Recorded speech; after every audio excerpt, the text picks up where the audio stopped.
Olá e seja bem-vindo ao Paulo Figueiredo Show. Olha, as viúvas do Tarcísio estão animadas na internet e até a revista Oeste veio para cima de mim. Vamos abordar isso no programa de hoje, antes de falar sobre o navio chinês no Rio de Janeiro e a investigação americana sobre a influência chinesa no agro brasileiro e o anúncio dos Estados Unidos da suspensão do processamento de vistos para o Brasil. Estamos também a conexão disso com a fraude bilionária no Partido Democrata e o que isso nos diz sobre a forma que o Trump lida com os outros países. Vamos falar sobre liberdade, sobre a situação da liberdade de expressão na Europa, especialmente com foco em dois mundos muito diferentes, o Reino Unido e a Polônia, que têm posições bastante distintas a respeito da censura. Então, o programa de hoje está recheado, quero tentar fazer de forma mais breve possível, então peço a você que tem lado que clique no like. Esse é o momento do like. O like aumenta o engajamento, faz com que mais pessoas assistam a este vídeo. Mandem o programa nos seus grupos de WhatsApp. Se você está assistindo no X, aperta o botão do repost, porque é o botão do repost no X é o que faz a gente chegar a mais pessoas possíveis. E também, se você está, onde quer que você esteja assistindo, mande o programa nos grupos das famílias, no grupo dos seus amigos e para os inimigos, porque esse é o Paulo Figueiredo Show. Figueiredo, Figueiredo. Figueiredo, Figueiredo. No programa sobre liberdade de expressão, que é um tema muito caro aqui, tanto para mim quanto para vocês, mas eu digo para vocês que no Brasil, assim como na Europa, nesse momento, não há liberdade de expressão sem o essencial, que é uma VPN. E eu recomendo o Proton VPN. Sempre venho recomendando, já tem 3 anos que eu recomendo o Proton VPN, e mesmo antes deles terem se tornado patrocinadores do canal, você deve baixar uma VPN, qualquer que seja, mas eu recomendo o Proton, porque ele é fácil, rápido, você funciona para Windows, Mac, Android, iPhone, se você não for heterossexual, o que quer que você utilize para aparelho telefônico ou computador. O Proton VPN funciona. Então, baixa o link aqui na descrição ou no QR Code aqui em cima, tem você ajuda o canal quando você baixa por ele e você passa a ter uma internet livre do monitoramento da polícia Gestapo brasileira, líder da censura que as Big Tech podem ter que implementar no Brasil, e você também tem acesso a um monte de benefícios do VPN. Você pode usar o catálogo de Netflix e outros serviços de streaming de outros países, que é muito melhor do que o do Brasil. Então, o link está aqui na descrição, recomendo que vocês façam isso. Peço também a inscrição no canal. Eu peço que a inscrição no canal Paulo Figueiredo Show. Nós estamos aqui num ano mega importante, nós estamos em um ano de eleição, um ano onde você vai ter poucos lugares que vão fazer a cobertura que nós vamos fazer aqui, com uma posição editorial clara, sem nenhuma... A primeira coisa que eu fiz, o primeiro programa do ano, foi dizer a vocês qual é a minha posição editorial. Isso é diferente do que a Globo faz, isso é diferente do que todos os veículos fazem, talvez até do que a Oeste faça, não tenho condições de opinar. Mas é certamente diferente do que todos os veículos fazem.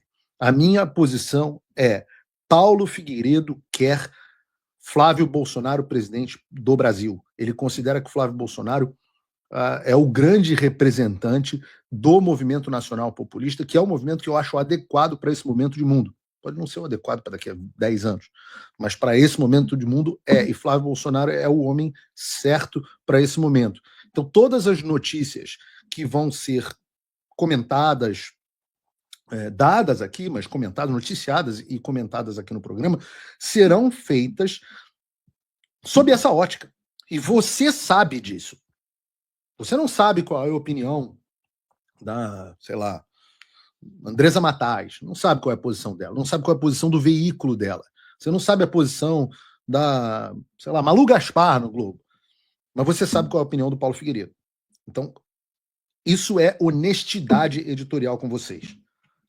Então, todas as notícias serão dadas sob essa ótica. Se você é simpático a essa ótica, que não será, você não vai encontrar em outros veículos, eu peço a você que se inscreva no canal. Se inscreva no canal da TV Flórida, que vai repercutir os meus programas, vai continuar passando os meus programas, no canal do Paulo Figueiredo Show, se você tem VPN no canal do Paulo Figueiredo Oficial, para você ter acesso ao programa. Se você não quer isso, você fala, não, Paulo, eu quero um veículo que apoie ninguém, que seja neutro, se é que isso existe. Tudo bem, siga esse veículo. Se você, não, Paulo, eu quero um veículo que apoie o Tarcísio. Não, tudo bem, eu quero um veículo que apoie o Lula, é a Globo, siga nele. E se desinscreva, talvez, até do canal Paulo Figueiredo Show. Mas caso contrário, se inscreva no Paulo Figueiredo Show. Quem mais aqui no chat? Se manifestem, por favor. Quem mais quer Flávio Bolsonaro presidente, quer um programa com linha editorial clara? Coloquem aqui no chat. Porque eu começo o Paulo Figueiredo Show de hoje retomando um pouco o programa de ontem. Ontem nós falamos abertamente sobre as viúvas da política brasileira, depois que o ex-presidente Jair Bolsonaro escolheu seu filho Flávio como seu sucessor. E é algo que a gente vem tratando já há algum tempo, na verdade. E, de fato, existe um movimento ainda ativo. Bota o chat aí, Bruno. Pode passar o chat aí enquanto a gente está falando. Porque existe ainda um movimento ativo, forte e inconformado com a escolha do Flávio como candidato a presidente da República. Ainda no programa de ontem, a gente deu alguns exemplos dessas viúvas e eu comentei aqui que eu estranhei a publicação da revista Oeste repercutindo uma pesquisa de um instituto questionável e dando protagonismo ao Tarcísio. Esse questionamento parece ter doído e parece que a revista Oeste, ou pelo menos algumas pessoas na revista Oeste, sentiram. Dá para dizer que o veículo sentiu a crítica. Afinal, o Edilson Salgueiro, que é o editor do site da Oeste, e fica tranquilo, Salgueiro, porque eu também sou Figueiredo, então somos todos da comunidade gay, então tá tudo certo. Mas ele resolveu me responder, não explicando a decisão editorial, mas colocando um emoji de um biscoito. Pelo que eu entendo, o biscoito dá a entender que eu estou buscando atenção, aprovação, alguma coisa do tipo. Eu acho que disso eu não posso ser acusado, porque quantas vezes aqui eu não exponho os meus posicionamentos que contrariam até mesmo o meu público. E mesmo assim, talvez por tratar o espectador com seriedade e entender que ele também é inteligente, nós somos líderes de audiência no horário do programa. Então a aprovação e a atenção certamente são algo que não são o meu foco. De toda forma, eu respondi com bom humor. Eu brinquei, né? O emoji, eu brinquei que era um cookie, e cookie é bom. A gente sabe que cookie é bom. E eu perguntei se ele queria me dar. O humor da quinta série, vocês estão acostumados aqui no programa, nada sério ou partindo para cima do cara, porque para mim era uma brincadeira também. Ele também riu no primeiro momento. Mas rapidamente, em um post, em que eu respondi uma pessoa que estava comentando essa interação, inclusive dizendo para a pessoa levar com bom humor, o Salguei partiu para a seriedade e disse que, como sempre, eu estava sendo cínico.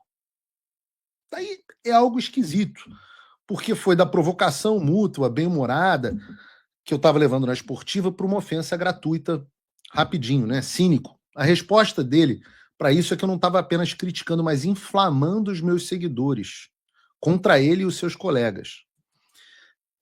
Eu já fui acusado de inflamar o público outras vezes. Aliás, eu estou esperando a notificação a esse respeito, que eu sou acusado exatamente de inflamar os meus seguidores, mas é pelo Alexandre de Moraes, né? É pela PGR, né? Então, a posição da Oeste em relação a mim é exatamente a mesma posição do Alexandre? Não sei. Eu sei que, para minha surpresa, antes de eu entrar no ar, logo imediatamente antes de entrar no ar, quem endossou esse posicionamento foi alguém que eu considero minha amiga pessoal, a Ana Paula Henkel, que escreveu assim: Paulo, não houve nenhuma, abre aspas, decisão editorial, mas a veiculação de uma notícia também publicada em outros veículos, exemplo, vídeo abaixo, E ela coloca um vídeo do Metrópolis. Aí tudo bem.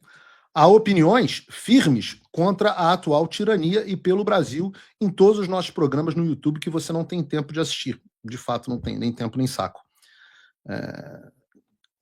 E há notícias que, gostemos ou não, precisam ser publicadas no site.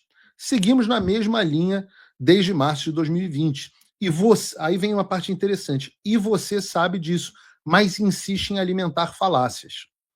Eu sinto imensamente que a sua antiga birra com o Oeste tenha tomado proporções pessoais.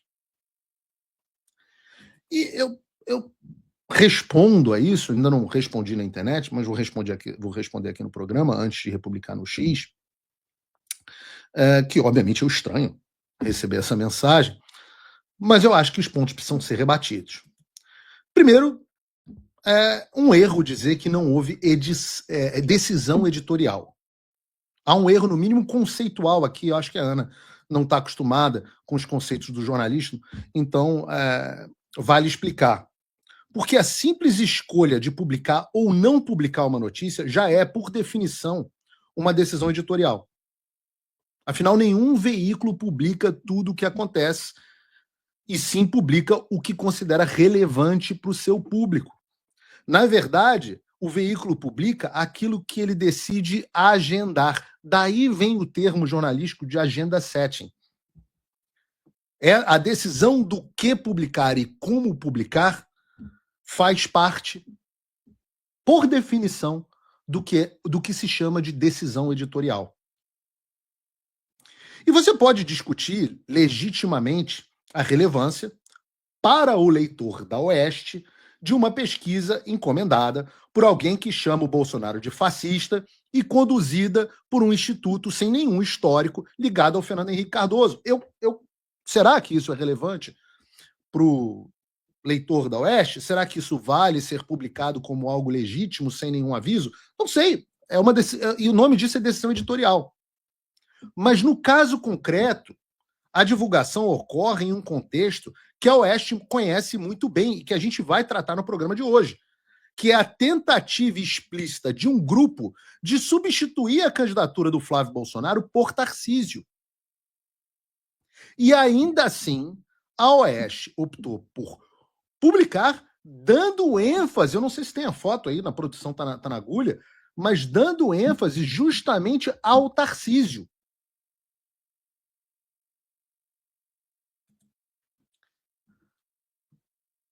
E tudo bem, goste disso ou não, é decisão editorial. É natural que o Metrópolis publique esse tipo de material. Não me causaria estranhamento ler essa notícia no Metrópolis. Agora, me surpreende, porque eu descobri apenas hoje, eu sei que eu não sou um espectador assíduo, mas eu descobri apenas hoje, depois que a Ana deu o exemplo de que o Metrópolis também publicou a notícia, eu descobri hoje que a linha editorial do Oeste é a mesma do Metrópolis. Então, qual é o próximo passo da Oeste? É contratar o Noblar, a Andresa Matais? Tudo certo. Eu também acredito no jornalismo plural. Tem muita gente boa na Oeste, tem o Pavinato, tem outras pessoas boas. Tá tudo certo. Sobre a linha editorial da Oeste criticar abusos, é verdade. Mas não é esse o assunto aqui, certo? Eu não sei qual é o posicionamento da Oeste, e está feito aqui o desafio para que a Oeste coloque de forma clara qual é a sua posição editorial em relação à candidatura do Flávio Bolsonaro à presidência da República em 2026. Oeste, qual é a sua posição? Tirem essa dúvida, tem muita gente com essa dúvida. Principalmente depois da demissão do Silvio Navarro, que eu nunca disse que aconteceu por isso. Porque eu não sei. Até acredito que não. Não vou cometer aqui a inconfidência de falar o que eu conversei privadamente com outras pessoas. Mas eu acho que o público tem o interesse de saber, ou não. Ou vocês podem esconder qual é a posição editorial de vocês. Eu já sei qual é a posição, está escrito aí, Ana. Eu já sei qual é a posição em relação à tirania. E a Oeste é muito elogiada por isso. Eu não sei qual é a posição editorial da Oeste em relação ao Flávio Bolsonaro. Pode ser porque eu não assisto os programas da Oeste, eu não assisto o Oeste Sem Sal. Não assisto. Não gosto de programa insosso. Mas, e por isso que o Paulo Figueiredo Show é totalmente diferente, é outro formato, e tudo certo, cada um assiste o que gosta. Mas eu desconheço, talvez o público também desconheça. Haja visto os comentários que eu estou vendo aqui no chat a respeito desse assunto. Veja aí, tá na tela de vocês para registrar para o histórico. Então vale esse esclarecimento. Agora, isso não é falácia. Isso não é falácia. E a Ana, a quem eu sempre considerei uma amiga, deveria me conhecer o suficiente para saber que eu não sou homem de espalhar falácias que eu sei que não são verdadeiras. Posso até espalhar uma falácia inadvertidamente. Já disse aqui quantas vezes, aliás, disse no programa de ontem, que eu não considerava, não acompanhava a visão do Kim Paim de que a Oeste era um veículo a serviço do novo, ou a serviço de uma, sei lá, direita liberal, o que quer que seja. Não acompanho essa visão, disse no programa de hoje, de ontem.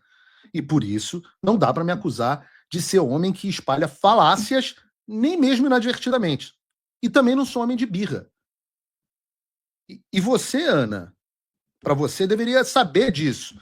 Porque quando a gente conversou pela última vez, e você levantou essa impressão, numa conversa privada, sobre a minha visão da Oeste, eu fiz questão de esclarecer com enorme atenção e carinho, e inclusive para mostrar a minha boa-fé, mostrar que essa bobagem, que eu não tenho por que ter birra com o Oeste. Os que assistem o Paulo Figueiredo Show sabem quantas vezes eu não falo assim, não, se não assinar o Paulo Figueiredo Show, assista no Oeste, mas faz alguma coisa, se envolva, sempre do Oeste como exemplo. Você que assiste Paulo Figueiredo Show sabe quantas vezes eu publico notícias da Oeste com crédito aqui no site, aqui no programa. E no site. Então fiz um post à época, inclusive em desagravo à revista. Para mostrar que a nossa conversa privada era de fato o que estava acontecendo, era o que eu pensava. Se eu pensar diferente, olha só, se eu pensar diferente, se eu achar o Oeste uma bosta, eu vou dizer. A razão pela qual eu não estou simplesmente dizendo aqui que o Oeste é uma bosta é porque eu não acho. Eu não acho mesmo, não acho que as pessoas devam cancelar, etc, etc. Mas eu gostaria de saber a posição editorial da revista. Se a cada crítica e cada questionamento que eu fizer, a sua opção, Ana, for partir para cima de mim publicamente, eu vou continuar criticando o que eu considero um deslize editorial. E você fique à vontade de me criticar, tá tudo certo. E eu vou te criticar de volta e a gente vai ter um ano movimentado. Eu, particularmente, assim, eu não gosto de brigar com amigo. Eu não gosto de brigar com quem eu considero. Eu não considero a Ana Paula uma má pessoa, pelo contrário, considero uma pessoa muito boa. E eu não gosto de brigar com ninguém que não seja canalha. Então, eu brigo com o Dr. Chilique, porque o Dr. Chilique é um canalha. Brigo com o Mr. M, porque o Mr. M é um canalha. Obviamente, Alexandre de Moraes, Gilmar Mendes, cara da JBS, sei lá o que, são canalhas. Eu não me importo de brigar com essas pessoas. Brigar com um amigo só por divergência, eu não acho muito produtivo. Não há necessidade disso. Mas se me criticar, eu vou criticar de volta e vamos embora. Eu estou acostumado com o caos. Eu nunca fujo de debate. Aliás, estou acostumado a debate. Se vocês olharem, tem muito debate meu publicamente com as pessoas. Não sei se tem muitos da Ana, mas tem bastante debate meu com as pessoas. A ideia de que eu inflamo quem quer que seja contra o Oeste é muito maluca. É coisa de gente que está delirando, gente desconectada com a realidade. Eu tenho observado essa desconexão da realidade com algumas pessoas. Já disse, trago reportagem da Oeste aqui no Paulo Figueiredo Show praticamente todo o programa. Sempre falei da Oeste, já pedi ao vivo diversas oportunidades que as pessoas apoiassem financeiramente a Oeste. Já falei ao vivo no programa que não creio na ideia de que a revista Oeste seja um braço do Partido Novo. Todas as minhas críticas são pontuais, da mesma maneira como eu, e também você que está na audiência, faz a qualquer pessoa, qualquer instituição, eu sofro também. Mas devem estar passando, talvez a Oeste esteja passando por um momento difícil. Perdendo muita assinatura, devem estar nervosos. Porque não pode se falar mais um A sobre a revista Oeste. Onde já se viu? A gente viveu para construir um veículo de direita com o financiamento da assinatura privada das pessoas de direita. Um veículo que se considera incriticável, da mesma forma que o Alexandre de Moraes considera o STF incriticável, e que diz que aqueles que fazem crítica estão inflamando as pessoas contra eles, da mesma forma que o Alexandre de Moraes. Mas que desgraça! Que desgraça! Se você, editor da revista, não aguenta ouvir uma crítica, queridão, falta casca. Ou então, a razão pela qual o editor da Oeste e a Ana Paula tenham se doído tanto assim da crítica é porque a crítica chama a atenção para algo que é verdadeiro, ainda que eles não queiram admitir. Então, deixa eu explicar a razão pela qual eu achei e continuo achando esquisito chamar a atenção para essa pesquisa. A pesquisa que eles citaram para falar que o Tarcísio estava empatado com Lula é de um instituto que ninguém nunca ouviu falar.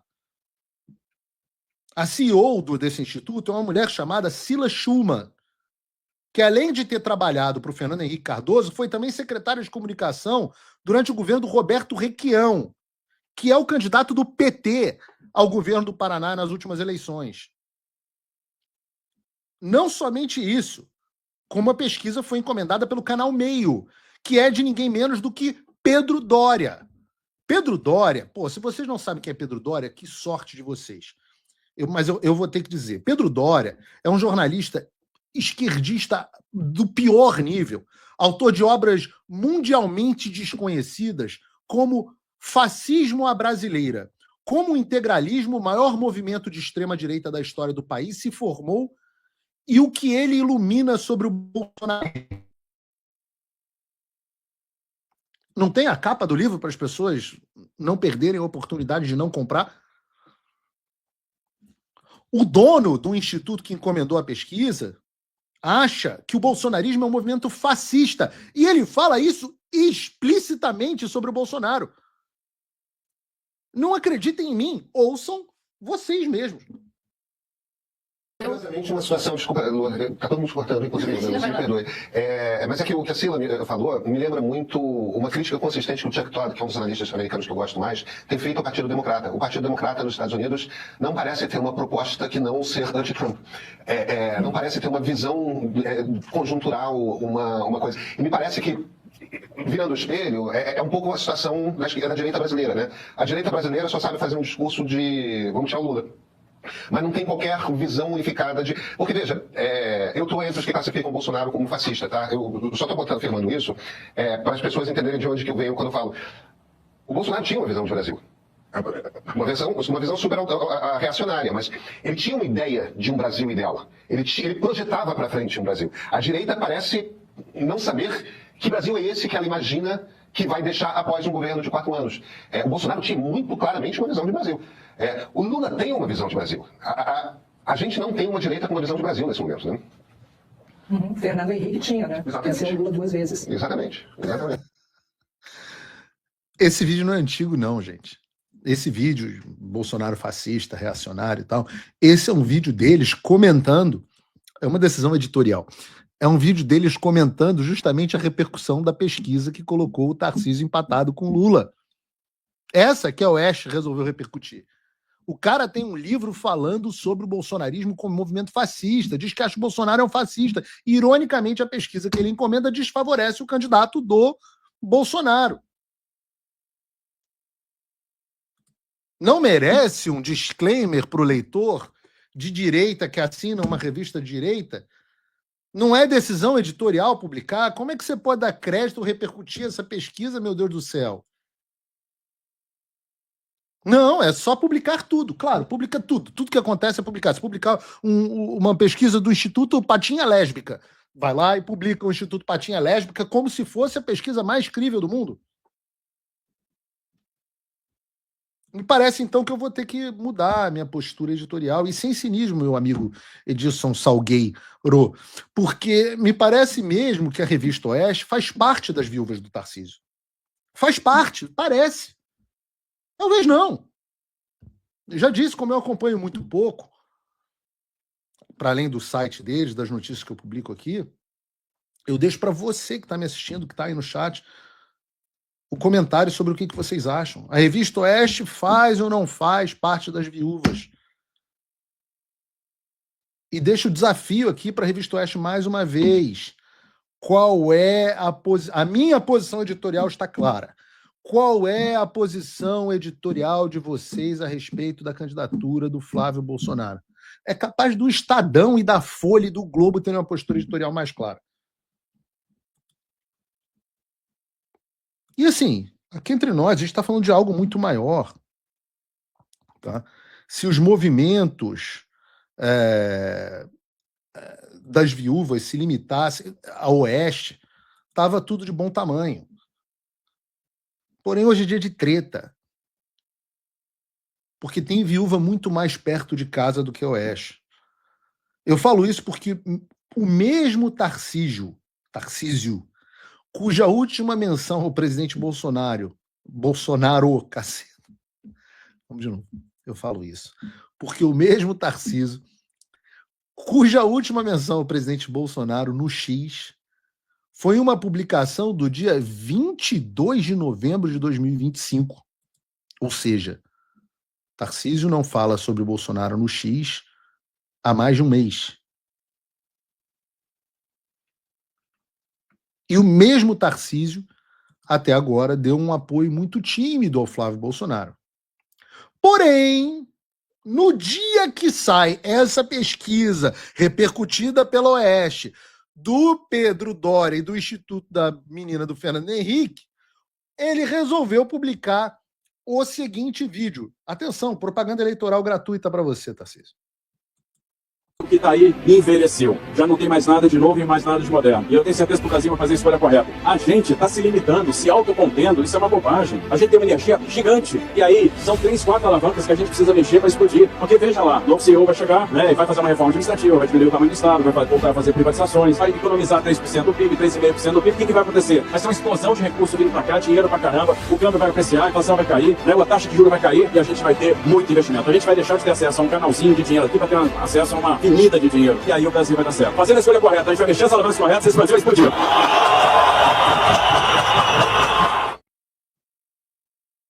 Ó, coincidência, né?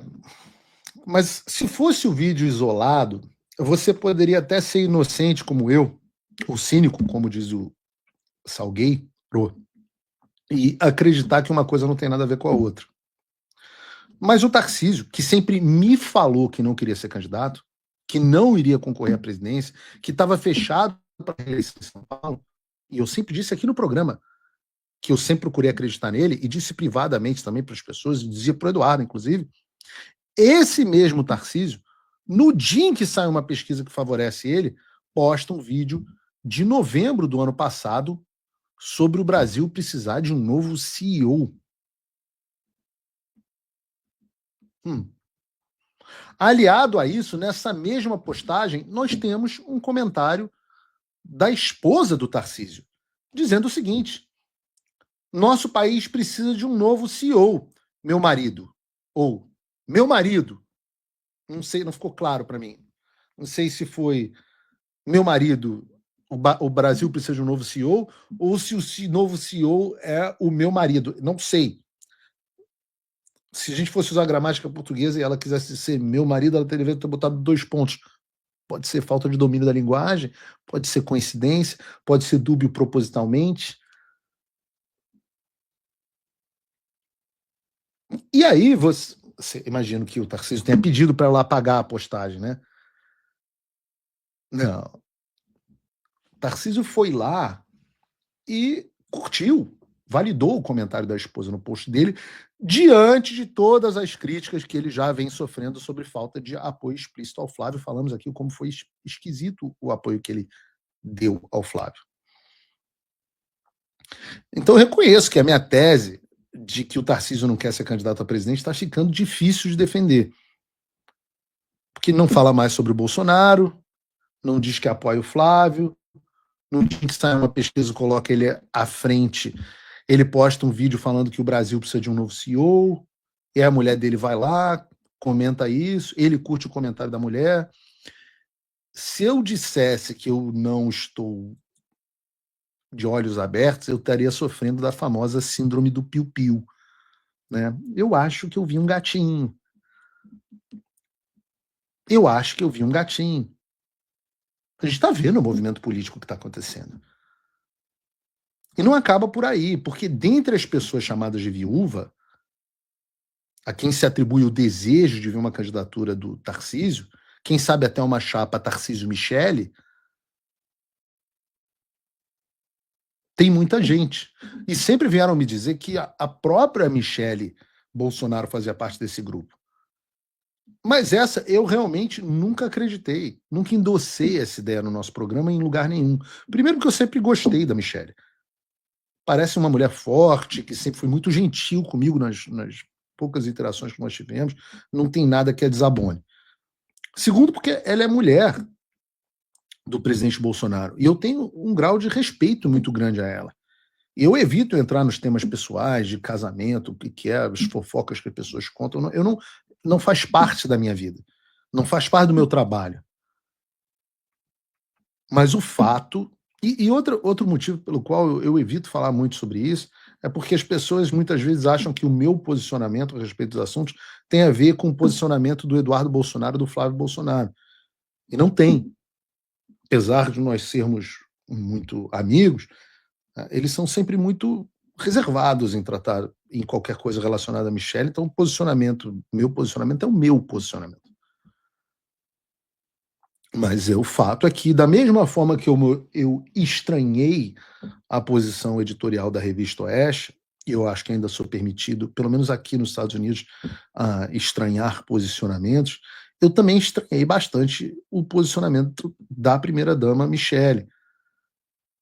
Porque ela compartilhou o vídeo do Tarcísio fazendo quase que um discurso presidenciável, falando sobre gestão do Brasil, e, obviamente, a mídia não demorou para explorar isso, como foi o caso da Folha de São Paulo, que publicou a seguinte matéria: Michele testa a popularidade de Tarcísio nas redes, retoma viagens e sinaliza ressentimento com Flávio.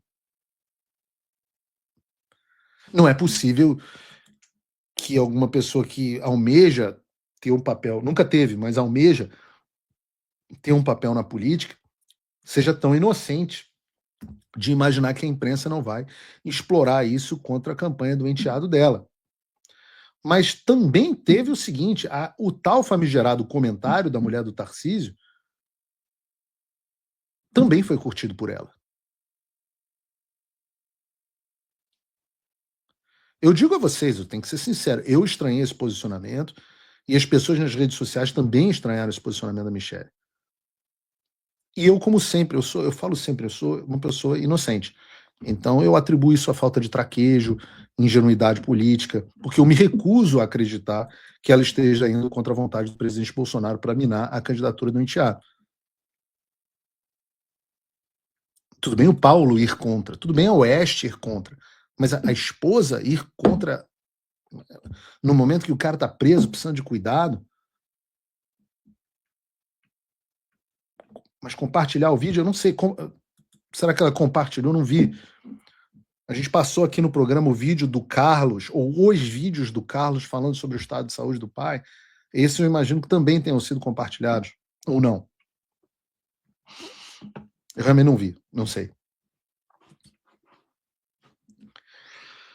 Sobre o vídeo, eu acho que o vídeo do Tarcísio é um bom ponto para a gente discutir. Porque eu acho bom que o Tarcísio fale. Essa ideia de que o Brasil precisa de um novo CEO. O Brasil precisa de um novo CEO. Você vê que é alguém que não faz parte do nosso movimento político. Porque reduzir a presidência da República à figura de um CEO do Brasil é conceitualmente errado. Pode soar como uma frase de efeito, mas é errado.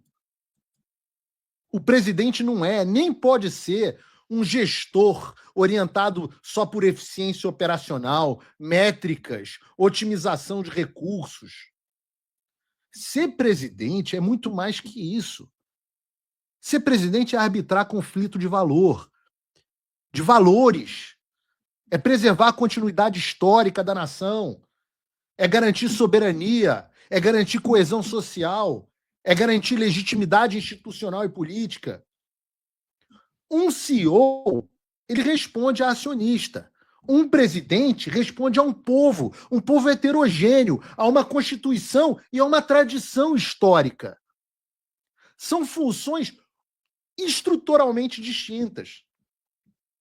E o problema é que essa metáfora ela não é inocente, ao menos inconscientemente. Ela expressa uma visão positivista da vida pública, típica de Milico. A fantasia de que os governos podiam deixar de ser ideológicos, de que os valores morais e as discussões morais estariam superadas, de que a política madura ia ser simplesmente administração técnica. Isso é positivismo. Isso é Comte. Nessa lógica doente, a soberania popular ela é ruído. O debate moral ele é atraso. O governo correto é o governo dos especialistas, dos burocratas, dos gestores que aplicam critérios neutros, como se as decisões políticas fossem equivalentes a decisões de engenharia, diz o engenheiro. E onde essa análise fica mais forte é no conceito, no efeito histórico concreto dessa mentalidade tecnocrática, gerencial, no nosso Ocidente. Essa obsessão por eficiência econômica, livre comércio restrito, cadeias globais otimizadas, foi essa merda que nos levou à desindustrialização estratégica, à dependência de regimes hostis, como o da China, a transferência real de poder decisório para organismos supranacionais, às agências reguladoras, aos burocratas, aos especialistas não eleitos. Ora, isso não é teoria conspiratória, é um processo amplamente documentado desde os anos 90, especialmente depois do consenso de Washington e a expansão da governança tecnocrática europeia, da qual a gente vai falar no programa de hoje. E aqui entra o ponto que muita gente não quer admitir.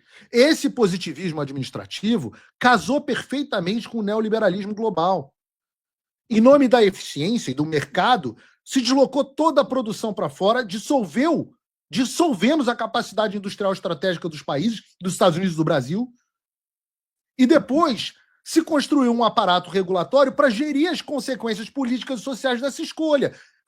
Comumente, frequentemente, esse aparato age acima e além do controle democrático. Então, o povo e o Estado-nação perderam a autonomia, enquanto uma elite intelectual e financeira ganhou poder para impor a visão deles de mundo, e não como política, mas como técnica, como governança, como compliance, como consenso. E é claro que eles fizeram a festa no meio do caminho e encheram o rabo de dinheiro. Essas mesmas pessoas que financiam o movimento tarcisista. Ora, a pandemia foi o movimento de maior revelação desse arranjo. Não foram os líderes políticos com mandato popular que tomaram as decisões mais drásticas, mas foram os conselhos técnicos, as autoridades sanitárias, os comitês científicos, os executivos de grandes corporações farmacêuticas, os de tecnologia em relação à censura. A lógica foi totalmente gerencial. Minimizar risco estatístico, mesmo ao custo das liberdades civis, da economia real, da saúde mental, dos direitos básicos. Isso é mentalidade de boardroom. Não é política no sentido clássico. E é nesse contexto, é isso que a gente vive para combater o nacional-populismo, que no Brasil se chama de bolsonarismo, é uma reação direta justamente a isso que o Tarcísio defende. Não nasce da rejeição à competência, ou à ordem, ou à gestão, mas da recusa da ideia de que uma elite esclarecida sabe melhor do que o povo como é que ele deve viver. É um movimento antitecnocrático, antitutelar. E, num certo sentido, uma contestação até tardia desse impulso de despolitizar a política e substituir soberania popular por administração, por gestão. É por isso que essa ideia de que o Brasil precisa de um novo CEO é uma bosta.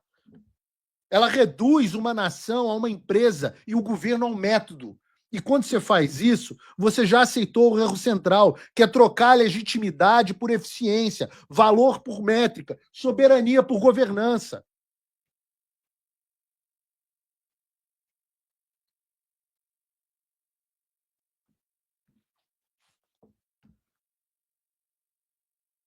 O Brasil não precisa de um novo CEO, o Brasil precisa de um presidente. Um presidente que restaure a soberania popular. Um presidente que restaure a democracia. E foda-se a eficiência e a gestão. Ora, eu não vou entregar um setor estratégico para a China porque isso é mais eficiente.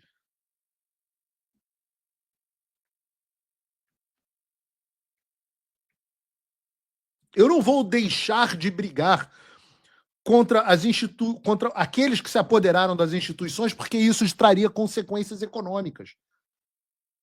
Eu não vou trancar as pessoas em casa numa pandemia por motivos sanitários burocráticos. Tem coisas que estão acima disso, pô.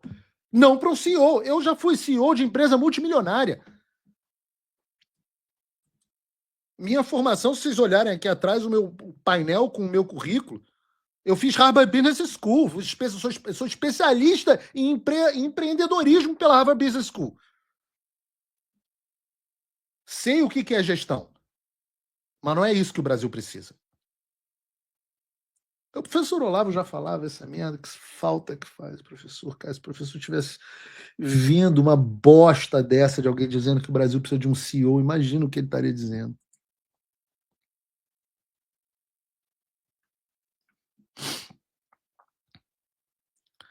Enquanto isso, leiam. Enquanto o outro fala de CEO, vejam o post do Carlos Bolsonaro que fala sobre a situação da tortura e da insalubridade pela qual passa o presidente Bolsonaro, o líder de vocês. O símbolo maior desse movimento, a quem o governador Tarcísio deve a sua eleição. Vejam o post, leiam o post. O próximo presidente do Brasil vai ter que lidar com essa questão. E essa não é uma questão de gestão, não é uma questão de privatização, é uma questão de ética e de valores. O próximo presidente do Brasil vai ter que peitar as elites políticas e econômicas desse país, dentro dos limites das suas capacidades, é claro, e lutar para garantir a liberdade não só do presidente Bolsonaro, mas de todos os presos políticos do Brasil. Imagina se um CEO vai fazer isso. Afinal, contraria os interesses das nossas elites produtivas. Só um bom presidente com valores estabelecidos vai fazer um troço desse. E essa é a minha posição. Essa é a minha posição editorial. O único que eu vejo com capacidade de fazer isso, com imperfeições, é claro, como eu também teria, é Flávio Bolsonaro. Eu vou falar sobre vistos dos Estados Unidos, vou falar sobre navio chinês, vou falar sobre investigação americana sobre a influência chinesa no agro, vou falar sobre um monte de coisa, mas eu quero convidar você que acredita nesta visão editorial a se tornar meu assinante, meu apoiador. Você pode fazer isso entrando em www.paulofigueiredoshow.com/apoie. E a minha assinatura é muito barata. O apoio custa pouco mais de $5 por mês, menos de R$30, se você utilizar o cupom da descrição. Todo mês, se você apoia essa posição editorial e alguém que defende esse tipo de coisa, o link está aqui na descrição. Se você vê valor nesta visão de mundo na qual eu promovo, considere também a possibilidade de se tornar meu patrono Gold, se você tiver em condições melhores. $49 por mês ou $499 por ano. Você tem acesso a uma quantidade colossal de conteúdo exclusivo, acesso ao meu e-mail, reuniões mensais, desconto dos meus cursos e muito mais. O link está aqui na descrição e você tem que fazer a sua escolha. Eu tenho o meu lado e se você quiser estar do meu lado, esse é o caminho. Se você quiser estar do outro lado, o lado das viúvas, há outros caminhos, pelo que eu estou vendo, para você seguir esse caminho. Então, o link está aqui na descrição, tem também o QR Code aqui em cima, não tem... Desculpa, o link e tem o cupom está passando aqui embaixo, P Figueiredo Show.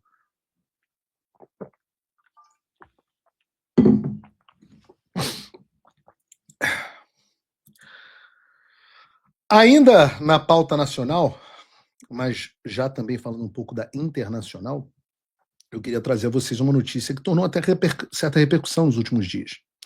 Porque no dia 8 de janeiro, o navio hospital Ark Silk Road atracou no porto do Rio de Janeiro, do meu Rio de Janeiro, e deu início a uma visita humanitária e de cooperação internacional no Brasil. A intenção declarada da missão é oferecer assistência médica, intercâmbio profissional e atividades conjuntas com instituições brasileiras. Nada mais genérico que pareça uma história cobertura do que isso. E que a China trata o Brasil como uma terra sem lei, onde se pode tudo, isso não é segredo para ninguém.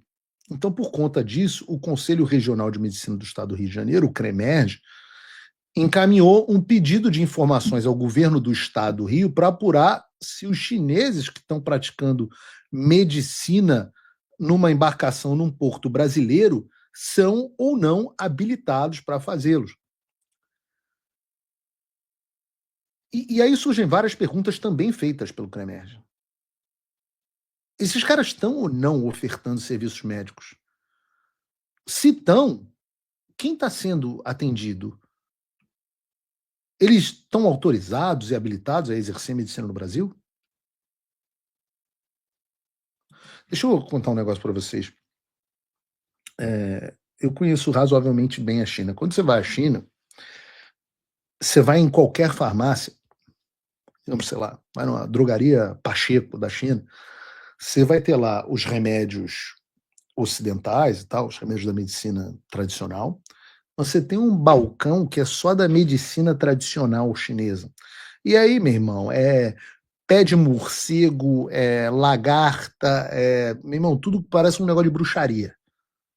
A tal da medicina chinesa. O cara vai lá, o farmacêutico moe um pé de jabuti para você, mistura com o dente do morcego de Wuhan e aí trata a sua gripe.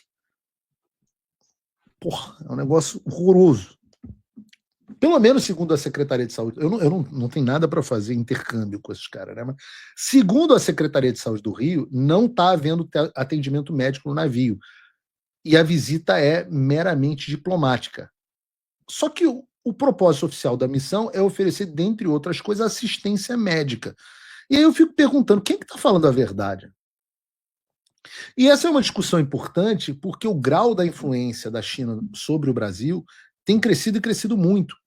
Não à toa, os Estados Unidos incluíram no projeto de lei de 2026 sobre as diretrizes das agências de inteligência americana um requerimento de investigação exatamente sobre esse tema. Vejam o que diz o texto, seção 514. Avaliação e relatório sobre investimentos da República Popular da China no setor agrícola no Brasil. Avaliação exigida. 1. Em geral, no prazo máximo de 60 dias após a data de promulgação desta lei, o diretor de Inteligência Nacional, em consulta com o secretário de Estado e o secretário de Agricultura, deverá avaliar a extensão dos investimentos da República Popular da China no setor agrícola do Brasil. Considerações. A avaliação deverá considerar o seguinte: em que medida o presidente Xi Jinping se envolveu ou dirigiu o engajamento com a liderança brasileira no que diz respeito ao setor agrícola no Brasil? B. A extensão do engajamento entre o governo da República Popular da China e o setor agrícola no Brasil. C. As intenções estratégicas de eventual engajamento ou direcionamento do presidente Xi para investir no setor agrícola do Brasil. D. O número de entidades sediadas ou pertencentes à República Popular da China que tinham investimentos no setor agrícola do Brasil, incluindo joint ventures com empresas de propriedade brasileira. Os impactos para a cadeia de suprimentos, o mercado global e segurança alimentar de investimentos ou de controle do setor agrícola brasileiro pela República Popular da China. B. Relatório exigido. Em geral, no prazo máximo de 90 dias após a data da promulgação dessa lei, o diretor deverá apresentar aos comitês de inteligência do Congresso um relatório detalhado à avaliação exigido pela subseção A.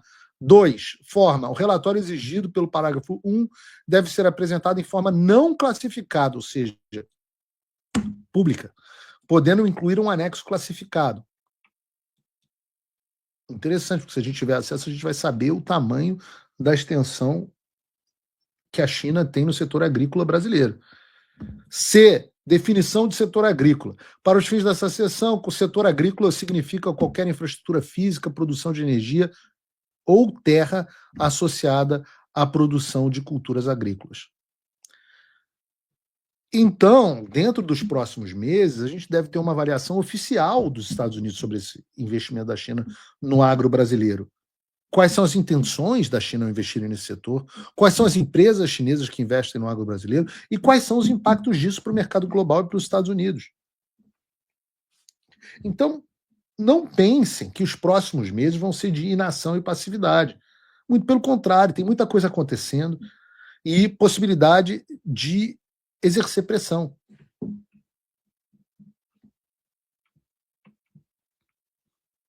Não cansem, não, tem muita coisa para acontecer. É o que o Olavo fala, não parar, não precipitar, não retroceder. Quem dura mais vence. Aliás, por falar em oportunidade, a gente vai ver mais algumas coisas sobre a diplomacia do Trump e as oportunidades que estão surgindo. Isso porque na parte da manhã, enquanto a gente estava falando, discutindo qual seria a pauta do programa de hoje, eu recebi uma notícia muito interessante de que os Estados Unidos estavam suspendendo os processamentos de visto para 75 países, incluindo o Brasil. A informação saiu na Fox News e diz que um memorando do Departamento de Estado ao qual eles tiveram acesso dirige os oficiais consulares a recusar todos os vistos de países como, só paizão, Somália, Rússia, Afeganistão, Iraque, Irã, Egito, Nigéria, vários outros e o Brasil. Os vistos ficariam suspensos até que o departamento consiga reavaliar os procedimentos necessários para esses países. É uma suspensão que vai valer a partir do dia 21 de janeiro e vai continuar por tempo indefinido até que o Departamento de Estado diga o contrário. E aqui cabem algumas considerações para vocês. A notícia que a gente acabou de dar aqui tem que ser entendida a partir de um contexto maior. Porque essa não é, de fato, uma política destinada ao Brasil, o que é evidente, porque tem outros 74 países na lista, e as pessoas têm que entender por que os Estados Unidos estão fazendo isso. Isso está acontecendo no contexto do escândalo de benefícios sociais que estavam sendo dados aos somalianos, sobretudo lá em Minnesota, o paraíso da esquerda. E, claro, é um escândalo envolvendo o Partido Democrata, que fez um esquema padrão PT, de bilhões de dólares. E eu não sei por que a imprensa brasileira quase não tem falado sobre isso, mas nos Estados Unidos esse é o grande assunto sendo discutido em todos os jornais. Talvez a Revista Oeste tenha publicado no Brasil, não vou falar aqui, não vou dizer que não.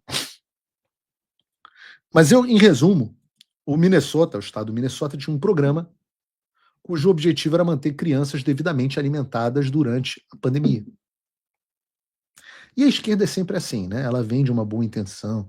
As criancinhas precisam comer na pandemia porque nós estamos fechando tudo, então elas precisam da ajuda do Estado para comer. E aí começaram a surgir algumas denúncias aqui e ali de gente que estava abusando desse programa, mas até então nada tão grande. Mas à medida que as coisas foram investigadas, os números começaram a aparecer, números do governo Lula. Ao longo dos últimos 5 anos, essa fraude estava concentrada principalmente nas regiões chamadas da diáspora somali, que são regiões com concentrações de bastante imigrante somaliano. E o que se descobriu é que muitas dessas pessoas fizeram fortuna criando empresa de fachada que ganhava milhões de dólares dizendo que estavam prestando serviços sociais desse programa, mas sem nunca terem de fato prestado serviço algum. Eram empresas fantasmas dizendo que estavam alimentando crianças e que não estavam roubando dinheiro de criancinha mesmo. Típico do PT, mas era o Partido Democrata nos Estados Unidos. Os procuradores federais americanos disseram que 59 pessoas foram condenadas até agora nesse esquema e que pelo menos $1 bilhão, 6 bi de reais quase, foram roubados nessa farra. E claro, volto a dizer, tudo isso acontece debaixo do governo do Tim Walz. Se você está lembrando no nome do Tim Walz, também conhecido como Tim Tampax, né? Tampon Tim, porque ele era o grande defensor da ideia de botar absorventes, né? OB, Tampax, essas coisas, em banheiros para trans. Ele foi candidato, ele era o companheiro de chapa, ele era o candidato a vice-presidente da Kamala Harris nas eleições de 2024. Por pouco, este homem não é o vice-presidente dos Estados Unidos. E é um escândalo tão grande que o governador que estava... E é para mais uma reeleição. Minnesota é um lixo, um lixo em todos os sentidos. A pessoa acha que aqui não tem estado lixo. Minnesota virou um lixo. E o Tim Tampão, Tim Walz, estava indo tão bem para ir para um terceiro mandato que teve que desistir de concorrer. E esse é o mesmo cara que substituiu a bandeira do estado de Minnesota por uma bandeira que remete à bandeira da Somália, justamente o país com mais beneficiados no esquema de fraude no estado dele. Vejam o vídeo. Oh, wait a minute. Essa é a bandeira do estado do Minnesota.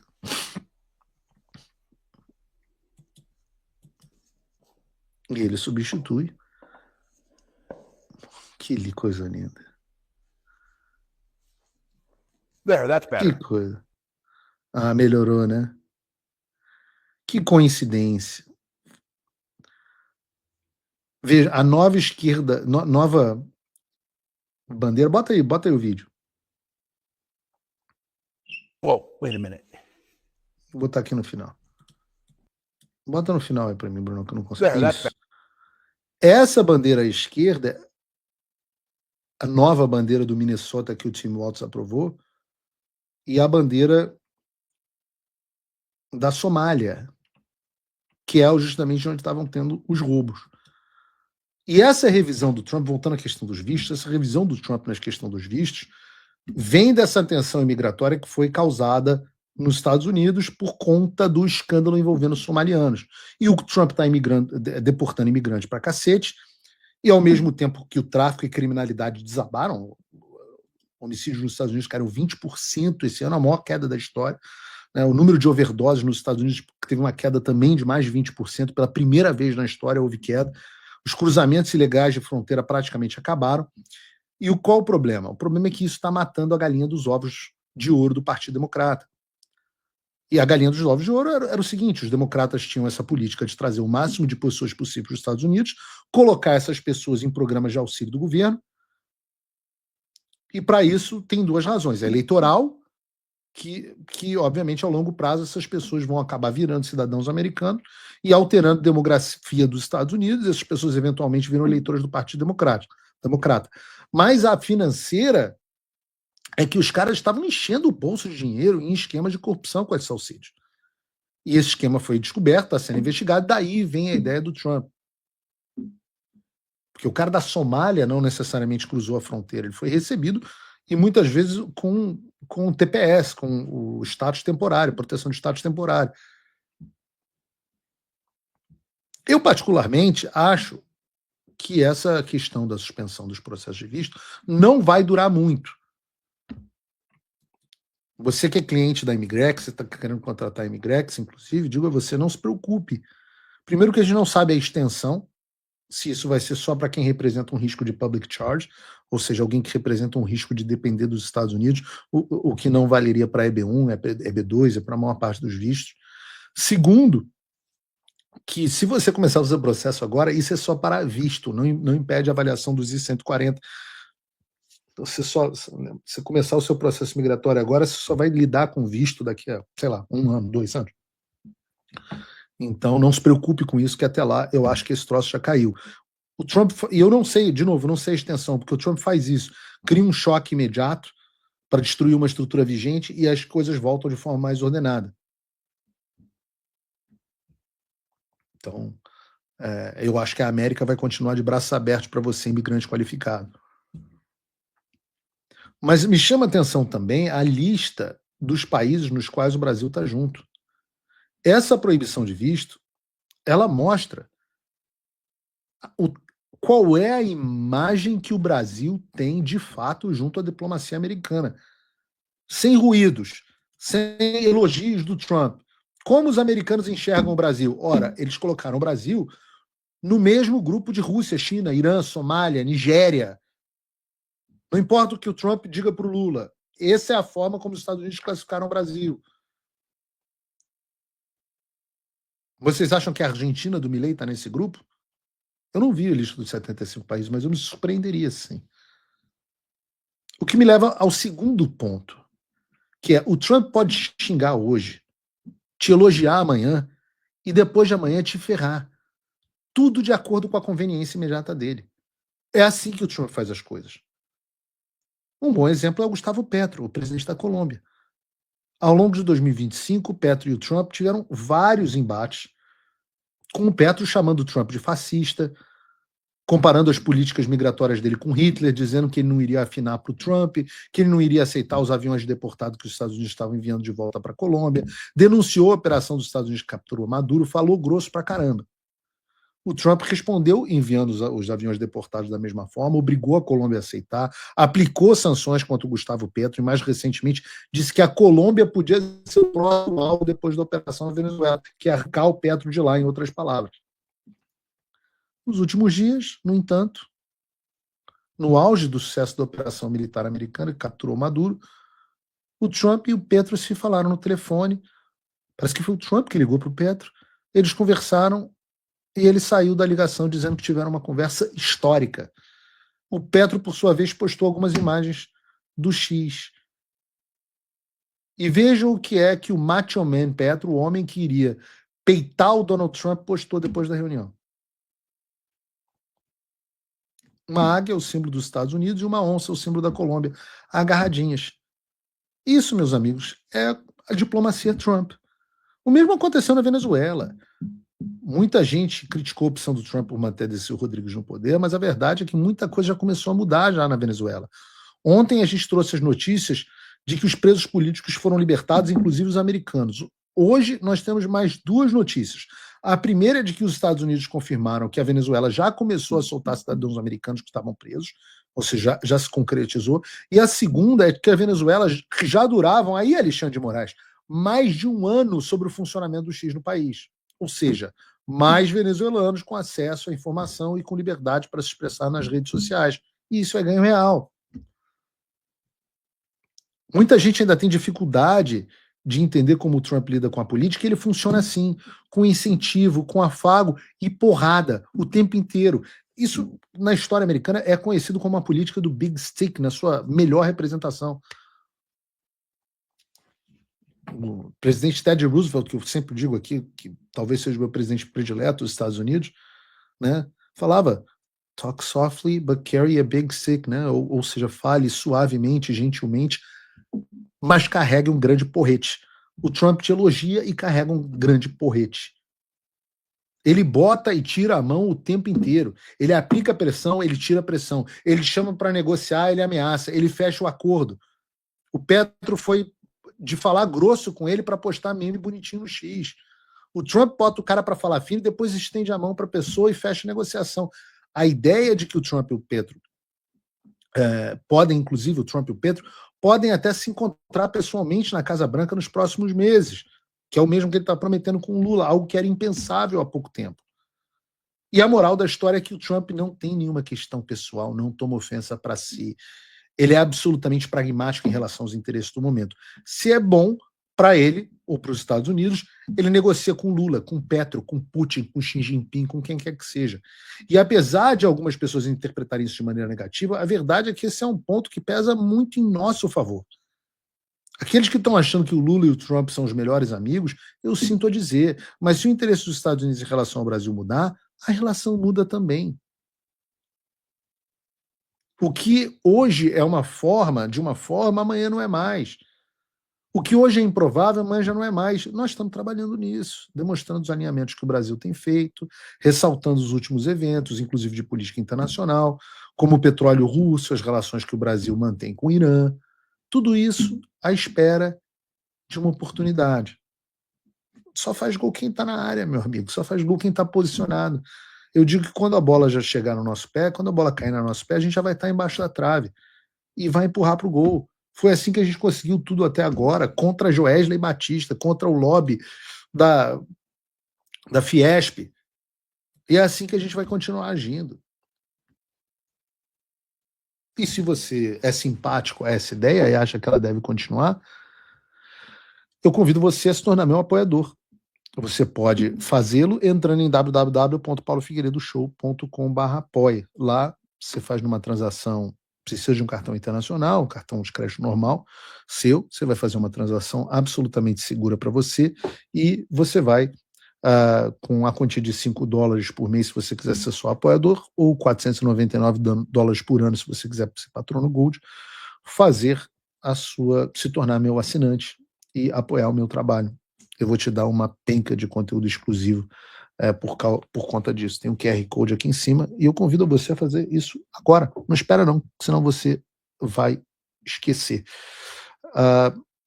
Muita coisa para falar ainda, mas eu vou deixar para a gente falar amanhã, porque amanhã nós estaremos juntos às 3 horas da tarde para mais um Paulo Figueiredo Show, que é um oferecimento de vocês, meus apoiadores. O programa aqui conta com a edição do João Gabriel, a edição de vídeo do Bruno Bart e o apoio editorial da Mika Spakoski. Deus abençoe o Brasil, Deus abençoe a América e até amanhã às 3 da tarde. Figueiredo, Figueiredo.